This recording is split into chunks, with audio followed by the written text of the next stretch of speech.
se han modificado en el acuerdo del interterritorial, por tanto seguimos manteniendo las mismas medidas que manteníamos en los mismos niveles de alarma, no hay cambio ninguno.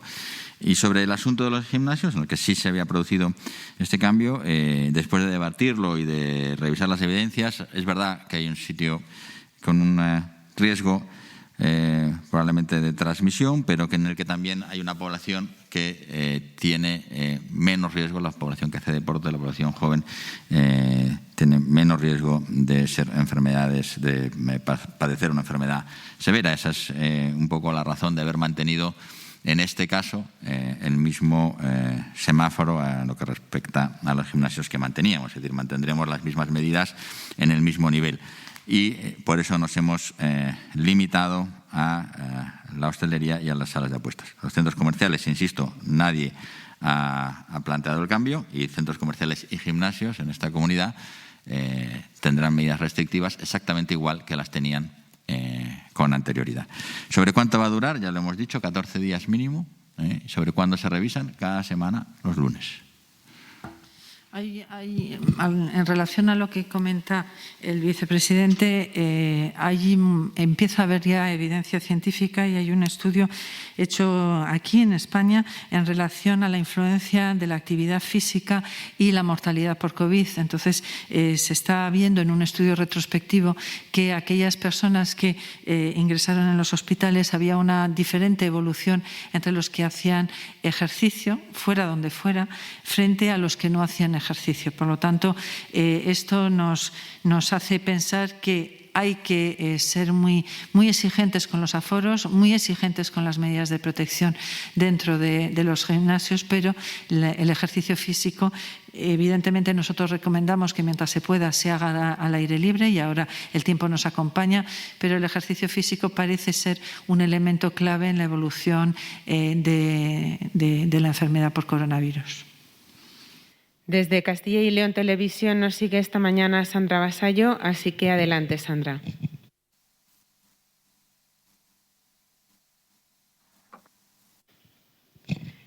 Sandra, adelante, cuando quieras. Buenos días. Quería preguntar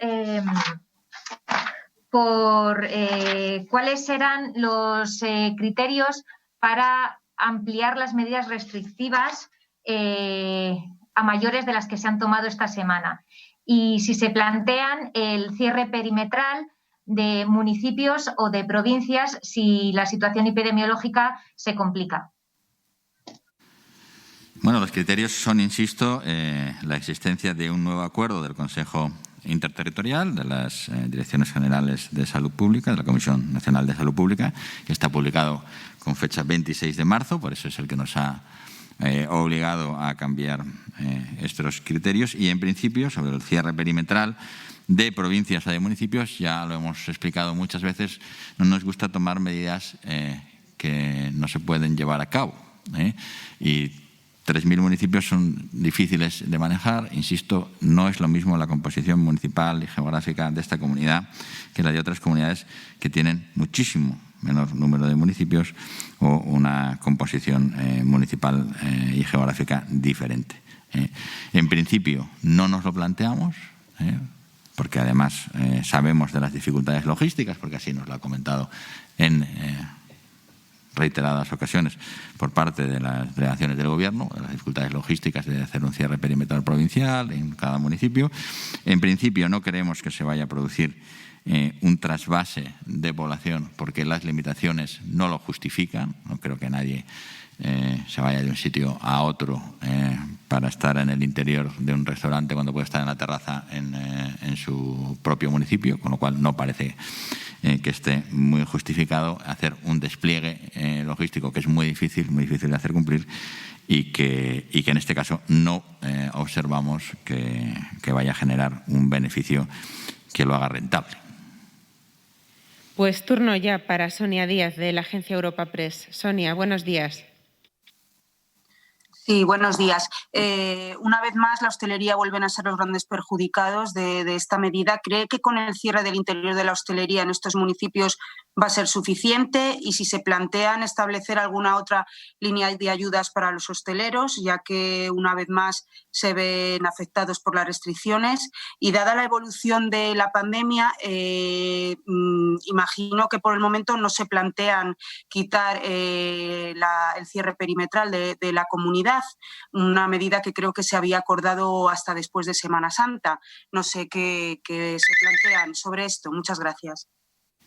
Sí, sobre el cierre de la comunidad se va a mantener en principio, como hemos dicho, hasta el final del estado de alarma. Como ha explicado la consejera, reducir la movilidad lo más posible nos ayuda a contener la epidemia. Sobre el sector de la hostelería, nosotros ya estamos repartiendo ayudas directas. Estamos esperando que llegue la anunciada cantidad por parte del Gobierno. Saben que no estamos de acuerdo tampoco con ese reparto y, naturalmente, que somos muy conscientes de quiénes son los sectores más castigados y en quienes concentramos nuestras ayudas directas presentes y futuras, si fuera preciso.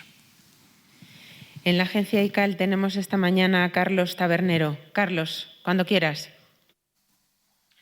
Hola, ¿qué tal? Buenos días. Quería saber si ante esta posible o ya mencionada cuarta ola y con el horizonte de que apenas queda un mes para que se reduzca el estado de alarma, si se ha producido algún contacto con el Gobierno para saber qué medidas se tomarían en caso de mantenerse esta situación una vez finalizado ese estado de alarma. Gracias.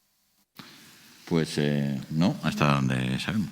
No, interterritorial, de momento vamos semana a semana valorando cómo son los datos, pero evidentemente a medida que se vaya acercando el fin del estado de alarma se hará una valoración y bueno, el Gobierno tendrá que tomar las decisiones en consecuencia.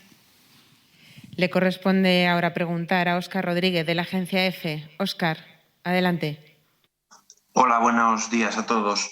Un par de cuestiones. Me gustaría plantearles, por lo que ustedes han visto estos días, por lo que han hablado con familiares, con amigos, por cómo han visto el movimiento de personas durante la Semana Santa, qué es lo que esperan para dentro de 10 días, la evolución de la pandemia, si creen que va a tener una incidencia fuerte o va a quedar limitada.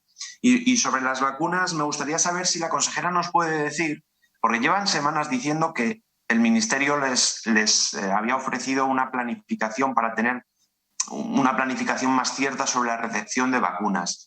Estamos ya en abril, que era el mes clave, por lo que han venido diciendo. No sé qué pueden esperar los ciudadanos de este mes en concreto, si tienen algún objetivo de vacunación, algún porcentaje que nos puedan avanzar para lanzar un poco de ánimo sobre la gente que está esperando la vacuna. Gracias. Bueno, en relación a qué esperamos para dentro de 10 días y los movimientos que hemos visto, yo la verdad es que como me he movido bastante poco, pues yo creo que ha habido menos movimiento. Es algo que yo espero que sea así. Lo que sí que es verdad es que yo creo que hay mucha gente concienciada, hay mucha gente que lo ha hecho bien, que por supuesto habrá un porcentaje de personas que no atienden a estas razones. Esperamos que esta ola no sea como la tercera ola y en todo caso deseamos que sea como mucho como la segunda, incluso más contenida que la segunda, pero bueno, veremos los datos. Sí que es verdad que ya en estos municipios en los que hemos tomado las medidas es porque ya las cifras nos preocupan enormemente. Entonces, bueno, esperamos creemos que podemos ir pensando que no tiene que ser tan agresiva esta ola. Vamos vacunando. La planificación, todavía no tenemos una planificación cerrada. Sí que es verdad que el mes de abril es un mes, yo creo que va a ser un mes de esperanza. Vamos a recibir muchas más vacunas de Pfizer. Pfizer ya ha hecho un adelanto de lo que nos van a mandar y lo cierto es que cumple. Pfizer cuando dice que manda, suele cumplir. En el tema de Moderna, hemos hecho reservas de dosis porque no tenemos previsión de que nos vayan a llegar, y AstraZeneca pues nos van dando las cifras que ya conocemos todos, pero también esperamos que Janssen en esta segunda quincena del mes de abril se ponga ya en circulación, con lo cual yo creo que abril puede ser un mes de mucha esperanza en cuanto a que vamos a tener más vacunas y que vamos a poder acelerar el proceso. Con respecto al crecimiento esperado, nosotros tenemos que manejar lo que sabemos, los números que tenemos y la comparativa con Europa. Y lo que tenemos ahora es que el número reproductor del virus en la comunidad, como hemos visto y se puede ver en la página día a día, ha crecido, no ha crecido como creció en Navidades. La pendiente de crecimiento es una pendiente mucho menor, que esto se corresponde también con el crecimiento del número de ingresos hospitalarios en estos últimos días, que crecen, pero no crecen con la pendiente con la que crecieron en enero. Parece que ha habido una movilidad menor de la movilidad vacacional en Navidades, tanto por la ocupación de hoteles como por el número de restricciones y por el control. Creemos que también la gente ha aprendido a lo importante que es estar en el exterior, evitar los interiores, mantener la distancia, pero aún así nuestra preocupación es una preocupación grande. Sabemos que cada semana que ganamos bajamos mortalidad porque estamos vacunando a nuestra población de mayor riesgo, con lo cual, aunque crezca la incidencia, esperamos que no crezca la mortalidad como creció en la última ola, pero también hay algunas variables que hay que considerar, que son, sabemos que el porcentaje de cepa británica es muy alto, que esta es una cepa de mayor transmisibilidad y de mayor letalidad, como hemos visto en el conjunto de Europa. Lo que hemos visto en el conjunto de Europa es muy preocupante, lo que ha ocurrido en Francia, lo que ha ocurrido en Italia, y bueno, creemos que vamos a tener un crecimiento, tenemos unos datos sobre los cuales basamos nuestra argumentación, pero es verdad que ni podemos bajar la guardia ni dar un mensaje que sería un mensaje erróneo de ausencia de preocupación. Estamos muy preocupados, muy preocupados. Le pedimos a la población que siga cumpliendo con las medidas, que nos queda muy poco, nos queda prácticamente nada. Estamos en la recta final, nos queda 2 meses para estar en una situación, 3 meses muchísimo mejor. Uno de los médicos que comenta habitualmente esto en medios, en redes, decía una estrategia de mantener a los mayores de 60 durante 2 meses a ser posible aislados. Solo nos queda eso para poder vacunarles, eso es nuestra mayor preocupación, y le pedimos por favor a toda nuestra población que cuando ya estamos tan cerca evitemos cometer errores que pueden ser fatales. Así que nos queda muy poco, hay que aguantar un poco más y esto va a pasar más pronto de lo que parece. Damos la palabra ya a Alessandra González, de Noticias Castilla y León. Cuando quieras, Alessandra. Hola, buenos días, consejera. Mira, le queríamos preguntar qué medidas adicionales se barajan para esos municipios que comentaba usted que tienen casi 2.000 de incidencia acumulada, como Riaza y Cervera, creo que es. ¿No se va a ser suficiente el cierre del interior de la hostelería para revertir esta situación? Y otra pregunta un poco evidente, pero necesaria, ¿por qué no se han adoptado estas medidas la semana pasada para prevenir este aumento de casos que ahora se vislumbre y que ya se esperaba por la movilidad de la Semana Santa? Muchas gracias. Bueno, en relación a los sitios menores de 5.000 habitantes donde tenemos incidencias altas, aparte de las actuaciones no sanitarias, es decir, las de limitación, evidentemente se hace esfuerzos de cribados asistenciales para intentar también delimitar no solamente las personas que ya tienen la enfermedad, sino aquellas que pueden ser asintomáticas. ¿El por qué no se han tomado las decisiones antes? Pues los datos que tenemos son los de ahora. Es difícil tomar decisiones porque hay que conjugar muchas cosas y dentro de los elementos que se tienen en cuenta es que haya cierto nivel de incidencia para tomar las decisiones. Pero esto seguramente lo quiere comentar. Sí, el 26 de marzo fue el día que se adoptó este acuerdo en el interterritorial, viernes. El 31, miércoles, primer Consejo de Gobierno, se se tomó la decisión de adoptar estas medidas. Saben ustedes, se nos ha dicho en reiteradas ocasiones, no conviene tomar medidas de hoy para mañana porque se causa un perjuicio innecesario. Nuestros indicadores asistenciales y nuestros indicadores sanitarios estaban, como muy bien ha reflejado la consejera, por debajo de la media nacional.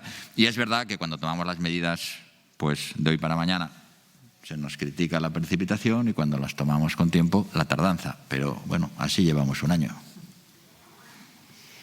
Un día más la pregunta del diario.es la hace Alba Camazón. Así que, Alba, cuando quieras. Buenos días, vicepresidente y consejera. Yo quería preguntarles porque el viernes, creo que fue, o el jueves, no, el miércoles, porque no fue día laboral, nos hablaron de un límite de 5.000 habitantes, pero Riaza y Cervera tienen menos. Entonces, no sé si están abiertos a que, evidentemente, si sube la incidencia, se incluyan esas medidas, si se prevé que pase en otros municipios donde la incidencia es muy alta ahora mismo. Gracias. Bueno, el tema de Riaza, Cervera y la Pola de Gordón, que por cierto en estos momentos ya se está haciendo el cribado poblacional, tienen datos tan elevados que hemos tenido que tomar la decisión incluso estando por debajo de 5.000, porque tienen un número de casos importante. Muchas veces sí que sabemos que a más pequeña es un municipio o una población, las incidencias se disparan, pero es que en este caso el número de casos es muy importante. Entonces, con un número de casos importante se han tomado estas decisiones en estos 3 municipios y se van a tomar las medidas no sanitarias, pero también las sanitarias. Vamos, sí, vale, perdón. Damos la palabra a Monse Serrador, del diario ABC. Monse, adelante. Sí, hola, buenos días. Yo quería preguntar un poquito por la estrategia de vacunación y sobre todo porque dado que ha comenzado ya la vacunación a la población en general, a las personas nacidas en el 56, hay quien se pregunta cómo es posible que todavía no se haya podido avanzar más en la población de mayor riesgo, que serían las personas mayores de 70 años y especialmente en la horquilla entre los 70 y los 80 años, que es donde puede ir más retrasada esa primera dosis. No sé qué me podría decir al respecto. Es una pregunta muy, muy interesante porque el tema es el tipo de vacunas que utilizamos para una población y otra. Las personas menores de 65 años pueden ser vacunadas con tranquilidad, incluso con mucha seguridad, en menores de 65 años. Pero por encima de los 65 años las vacunas que ponemos son las de las RNA mensajero, es decir, Pfizer y Moderna. De Moderna no hemos recibido más y no está previsto que recibamos en corto plazo más vacunas, pero sí que es verdad que Pfizer va a hacer un envío muy importante la semana que viene. No sé si la semana que viene o esta semana tenemos una recepción importante de vacunas de Pfizer y eso nos va a permitir ir avanzando en esa población que nos preocupa y nos preocupa desde los 60 a los 90 para arriba. Por lo tanto, tener vacunas suficientes de Pfizer va a hacer que vamos a adelantar mucho, yo creo, en estos días a ese grupo que nos preocupa, que son los menores de 80 años, porque los de 80 ya vamos vacunándoles, yo creo que a muy buen ritmo y vamos a extenderlo. O sea que la recepción de las vacunas de Pfizer, que yo no me acuerdo en estos momentos el número exacto que recibíamos, pero me parece que eran del orden de 92.000. O sea, recibimos Pfizer 92.000 vacunas y eso es una cifra muy considerable que nos va a permitir ir avanzando en estos grupos de edad. Desde el norte de Castilla sigue esta comparecencia Antonio García Encinas. Antonio, buenos días. Hola, buenos días a todos. Quería preguntarles si han calculado ya el efecto que puede tener las personas vacunadas en el número de ingresos hospitalarios y en UCI, ya que parece que esa es uno de los beneficios de la vacunación y aunque todavía estamos en cifras bajas de vacunación, sobre un 10% de la población, si saben ya un poco cómo puede influir eso en la evolución de la cuarta ola en los ingresos. Y por otro lado, una de las quejas de los hosteleros que he escuchado hoy, siento decirles que no recuerdo quién, era la falta de evidencia científica sobre la influencia del cierre de la hostelería en los contagios. Y como ha hecho referencia antes a los gimnasios, pues quería saberle si tienen algún tipo de evidencia a este respecto. Muchas gracias.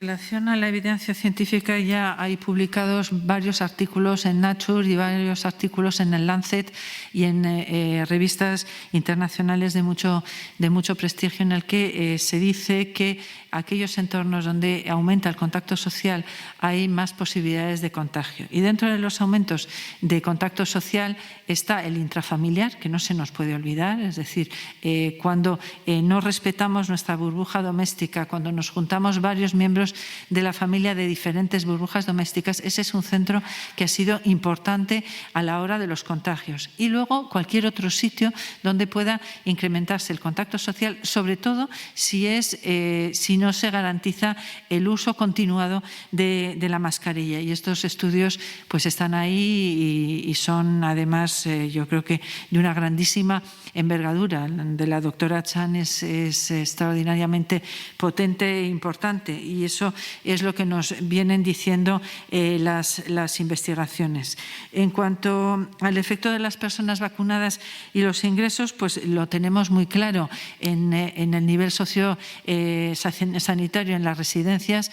Pues no estamos teniendo ingresos. De hecho, ha habido algún día, yo creo que fue el lunes pasado, en el que hubo 0 casos en las residencias. Es decir, que vamos viendo que está teniendo un impacto importante en los sitios donde ya hay una vacunación muy, muy importante. Y a medida que vamos avanzando, sí que estamos viendo que puede haber alguna persona que después de estar vacunada tenga el coronavirus, puede existir, porque no podemos olvidar que la efectividad de la vacuna es del 90%, por lo tanto hay un 10 o un poquito más, a lo mejor en torno a ese 10% de personas que a pesar de estar vacunadas pueden desarrollar la enfermedad, pero también hasta el momento actual aquellas que se ha visto que han desarrollado la enfermedad, la gran mayor parte de ellos, es con enfermedad leve o prácticamente asintomática.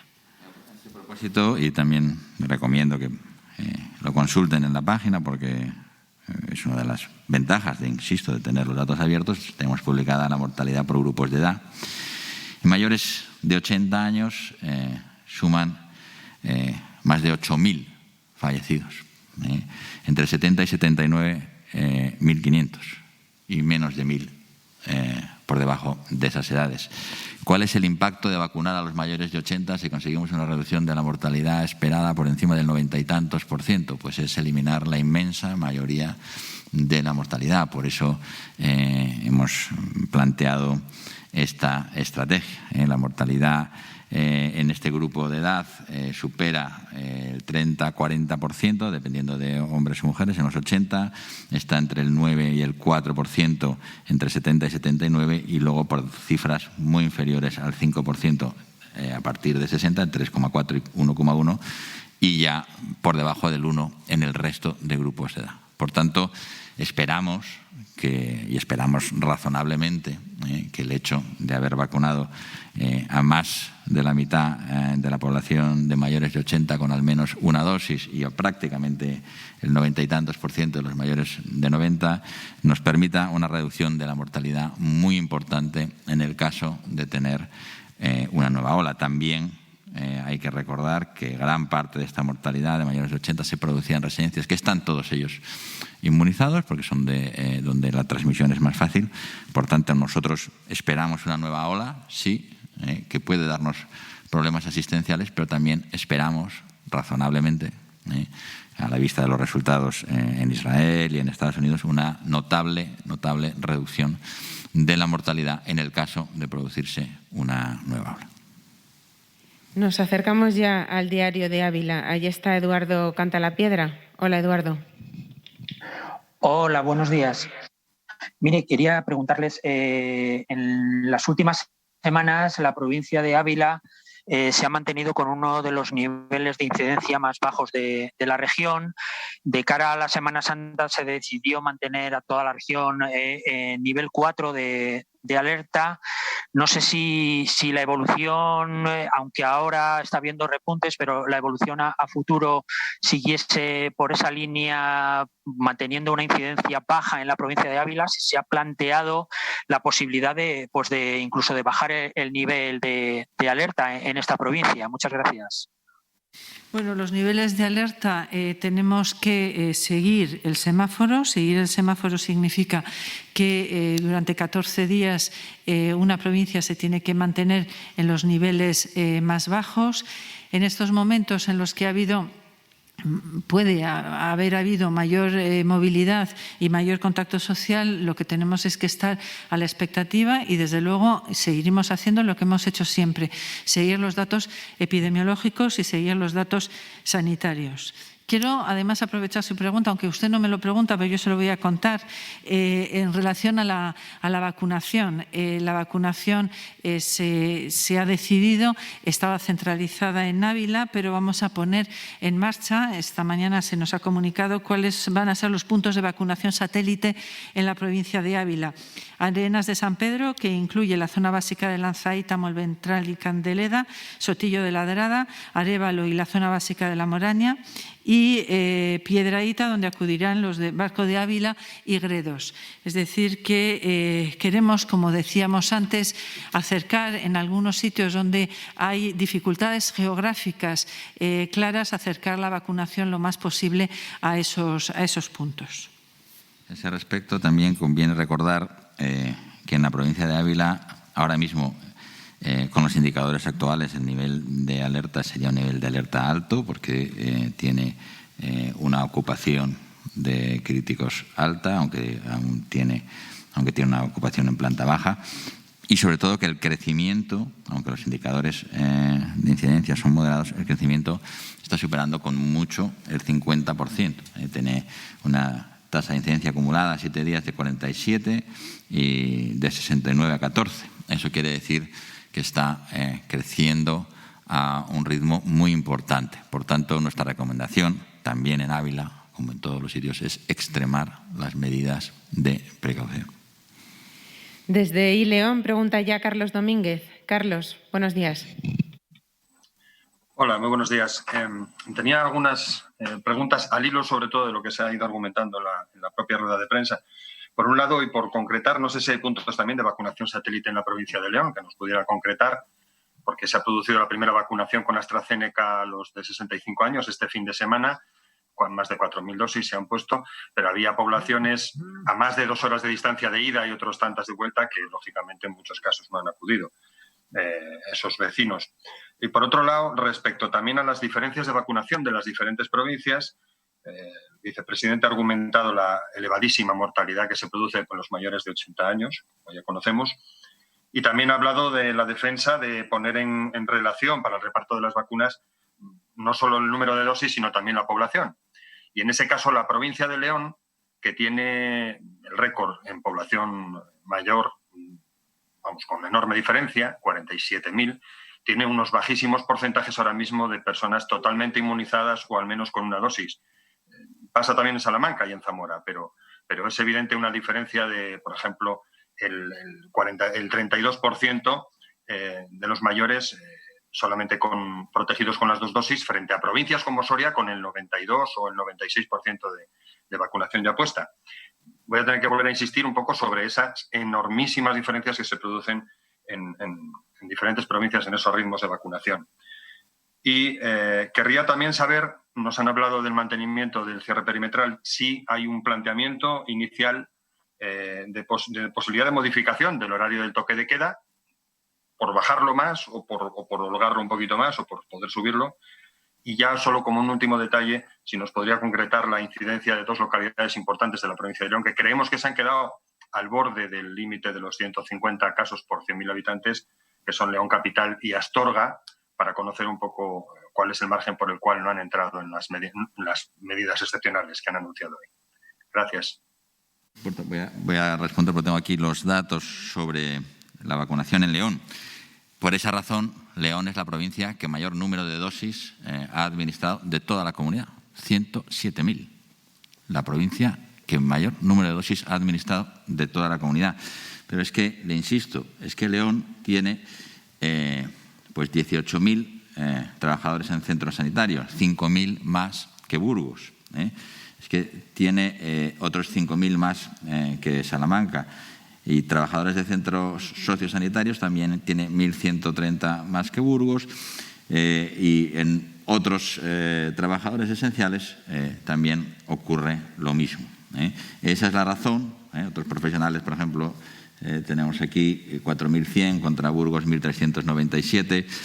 Esta es la razón por la cual, a pesar de que León es la provincia en la que más número de dosis se ha administrado, no como corresponde a su población, porque en población con respecto a Valladolid es un poquito inferior, tiene un poquito más de dosis, pero el reparto de poblaciones es completamente diferente.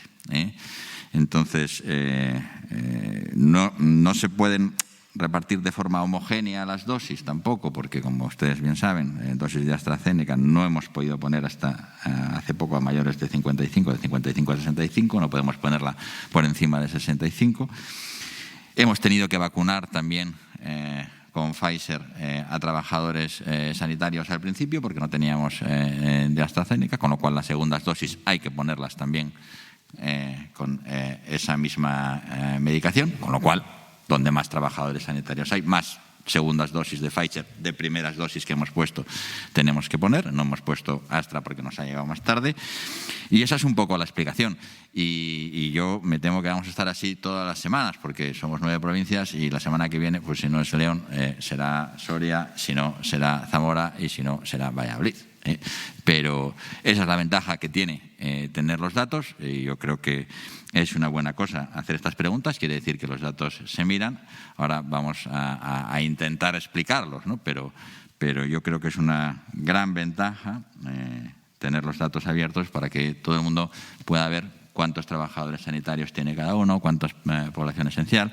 Y yo creo que este esfuerzo que estamos haciendo, aunque es verdad que nos va a acarrear estas ruedas de prensa cada semana, pero creo que es bueno porque la gente verá a lo largo de cómo van evolucionando las semanas, cómo cada vez será una provincia la que esté en esa situación. En relación a las preguntas concretas que hacía sobre si va a haber puntos de vacunación satélite en León, está previsto que, si es necesario, se ponga en Astorga, La Bañeza y Ribera de Órbigo. También decir que León va a recibir 14.000 dosis de Pfizer esta semana, con lo cual esto también va a ayudar a equilibrar este tema, siendo la realidad tal y como la comenta nuestro portavoz. Es decir, no se puede buscar homogeneidad en un territorio que no es homogéneo. No podemos, además, retrasar las vacunaciones por ir todos al mismo tiempo. Por lo tanto, tenemos que ir de la mano de las diferentes realidades. En cuanto a la incidencia acumulada en León, era 133 y en Astorga 130.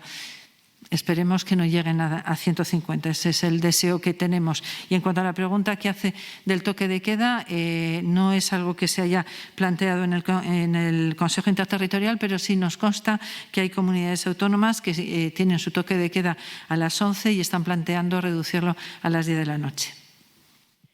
En la Gaceta de Salamanca está siguiendo esta rueda de prensa hoy Javier Hernández. Cuando quieras, Javier. Hola, buenos días. Bueno, pues como yo creo que ahora lo que preocupa a todo el mundo es el cuándo me toca a mí, con estas 90 y pico mil dosis de Pfizer que ya llegan desde esta semana, en la hoja de ruta de la Junta, no sé cuántas semanas puede tardar en que todas las provincias de Castilla y León ya estén empezando a vacunar a los mayores de 70 años. Muchas gracias. Bueno, si seguimos recibiendo las dosis tal y como está previsto para Pfizer, yo creo que no vamos a tardar mucho, pero a mí me cuesta mucho hacer pronósticos porque ya llevo con esta pandemia muchas decepciones. Cuando creo que voy a recibir Moderna no la recibimos, cuando AstraZeneca nos promete nos llega a la mitad. Entonces, bueno, establecer ahora mismo una hoja de ruta concreta, vamos a esperar, vamos a ver si mantiene este ritmo Pfizer, y si eso es así, se podrá hacer un pronóstico, yo creo que no tardando mucho, de cuándo podemos tener a toda nuestra población de mayor de 65 años